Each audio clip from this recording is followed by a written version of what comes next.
Hi fantasy managers, welcome to FPL Team Talk. In this video, it's all about team selection for game week 10. I'm going to go through my side, I'm going to tell you which transfers I'm going to make, I'm going to look at captaincy options as well. So if you enjoy these types of videos, make sure you hit that like button. Don't forget to subscribe. And in the meantime, let's take a look.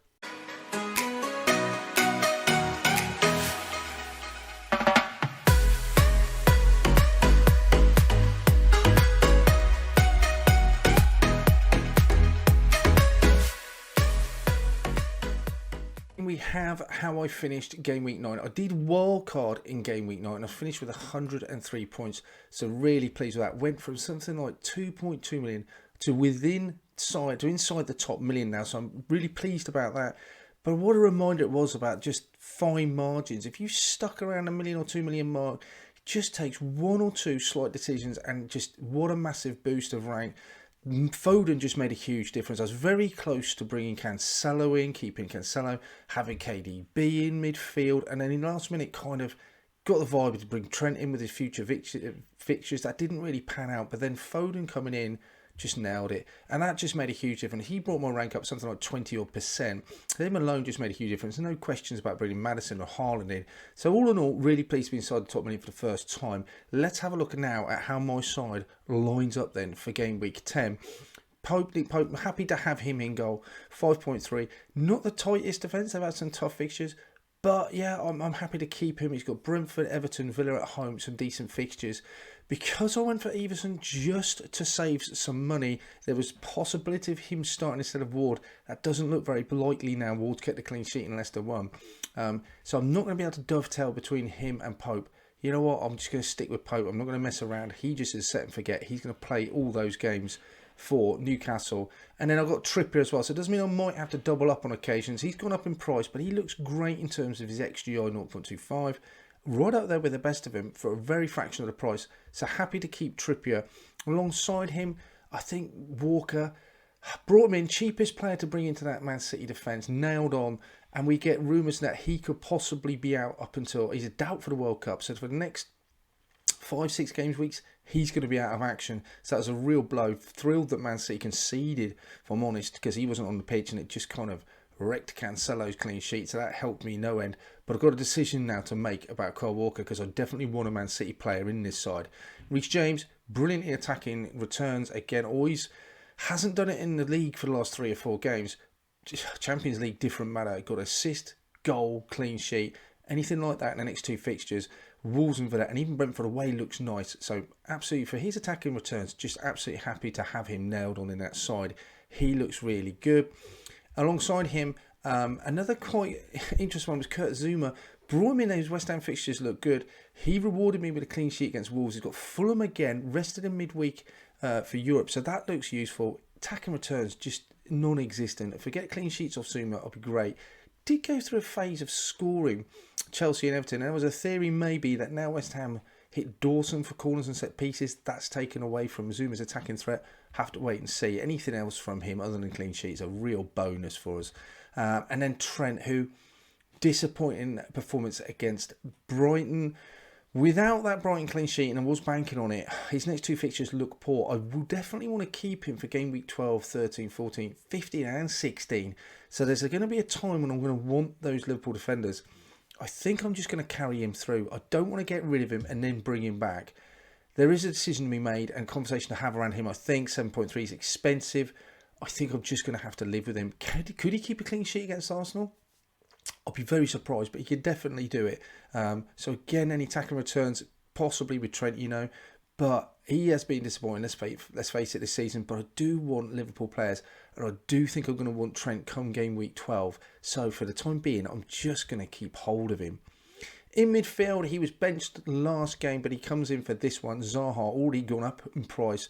Great fixtures. Possible captaincy option. I think if Haaland wasn't playing for game week 12, he could be on there for Wolves. We'll have a conversation near the time about that. His XGI looks really good. 7.3 on pens. Nailed Palace. Absolutely, Zaha will play pretty much now. Set and forget in my side for the rest of up until game week 16. Foden, absolutely brilliant. He'll be carried through. Game week 12, yes, will be an issue. I will carry him through the Liverpool game, I think. I'm not going to drop him. He just plays. I think Man City could score against anyone. And after that, I'm definitely going to want those 3 Man City players. So I've just got to try and get through that game week 12 coming up, making sure I can get 11 players out. Raheem Sterling, he feels like one that's always constantly on a cusp of being dropped. 10 million, you're just constantly thinking, I could go down to Bowen, I could get an extra 2 million. But his XGI and his underlying stats, season in, season out, just look really good. He hasn't returned the last 2 games. Wolves at home, Villa away, even Brentford look good fixtures. If he doesn't produce in those games, I think coming into game week 13, I'm going to maybe look at the likes of Martinelli and Saka. But we'll give him those 3 games to prove himself. He has looked good. And like I said, those stats look pretty decent. And the fixtures are there. So let's wait for Raheem Sterling. He seems pretty nailed in that side. I think he could be a real good differential. Had him since the start. Going to stick with him. Alongside him, I don't think there's much to say about Andreas. He's an absolute enabler. His fixtures look great. I'm happy to bench him against West Ham. XGI doesn't look great, but 4.6. I'm happy to take that. He's going to be one that will just sit on the bench, and if I need him, he will come in. And then lastly, obviously, pretty much the hero for a lot of people, game saver for game week 9. Maddison, good fixtures. Price already gone up. XGI is improving all the time. Monster haul in last game. 7 and 1 before that. He plays for the next few games as well. Really happy to have him in my side. Up front then, we have possible issues. Mitrovic. If he misses this game week, I'm not going to be too upset. He'll just sit on the bench. But I do want to see if he'll be available for the Bournemouth, the Villa games. I need him definitely for game week 12. That's probably my priority. If I'm not going to get 11 players out unless Mitrovic is going to be fit. So we'll wait and see. He may be ready for West Ham. I think even if he is, I'm going to bench him nonetheless. But it's just press conferences and waiting for news. His injury status, if he is okay, it gives me a lot of breathing space and 2 transfers to make in game week 13 when I can look to bring in Arsenal players, Liverpool players. Otherwise, I'm going to lose that option because I'm going to have to take Mitrovic out sooner and look at a replacement for game week 12. I just hope I'm not going to have to do that. We'll wait and see the press conferences. Hopefully, he just went off precautionary. Haaland, don't need to talk about him. Captaincy looks nailed on. Is he just set and forget captaincy? It's hard to ignore him, but home to Southampton is just too good to be true. And then finally, another enabler, Solanke. He again probably be on the bench this week after I made my transfer, which I'll talk about. XGI looks okay. He's mega cheap. Good fixtures. If I need him to play, he can. Not too happy. Decent fixture in game week 12 as well. He can come in for that. So that is my 15 players. Let's have a look at how they line up for game week 10. Who my captain might be and what transfers are going to make looking forward.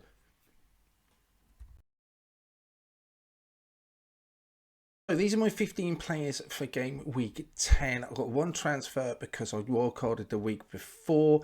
This is how they're more than likely I'm going to line up. Haaland obviously is going to get captain. I'm not going to sort of dwell on that too much. Walker is an issue. He is out. The worst case scenario for me, I think, was that Walker was possibly out for a week, then potentially comes back for 11. That left me with a decision to make because he's coming back then against Liverpool. Then he blanks. Wouldn't be happy to have him. I want him for that Southampton game, and then I want him for game week 13 onwards. The fact that now he potentially misses a World Cup and he's a doubt for that. He's had surgery on his groin, so he's definitely going to be out for the next 4 to 5 game weeks at least. That makes the next decision pretty easy. I think I've got to go and bring Sergio Gomez in. He's played 3 games this season, so not being prolific by any means, but when Walker was injured before, he definitely came in. XGI looks pretty decent. He's already got more assists or goal returns than Walker, so he comes in as a straight replacement so far. He comes in 4.5. He saves me 0.5 million as well, and I definitely want a Man City defender in because those games after game week 12, yes, they blank. 13, 14, 15, 16, they look too good to miss. Gomez, £4.5 million defender in that City defence. I think he plays. That's the risk I am taking. But 4.5, I think I'm pretty happy to take that risk. I'm pretty sure he'll play against Southampton. Liverpool away, probably still going to play him nonetheless. And then just leave him on the bench and get through game week 12 if I can, pretty much unscathed with 11 players. And those City players then kick into game week 13. And hopefully I'll have 2 transfers then to bring in maybe Jesus, Martinelli, maybe Zinchenko. We'll look at Arsenal players then because their fixtures look really good. So Walker comes out. In comes Gomez. The way they'll possibly line up is I'll probably end up dropping Solanke at home to Leicester on the bench. Gomez comes in for that home fixture. I've got a choice of whether to play Trent away at Arsenal or Solanke. I think I'm just going to go Trent.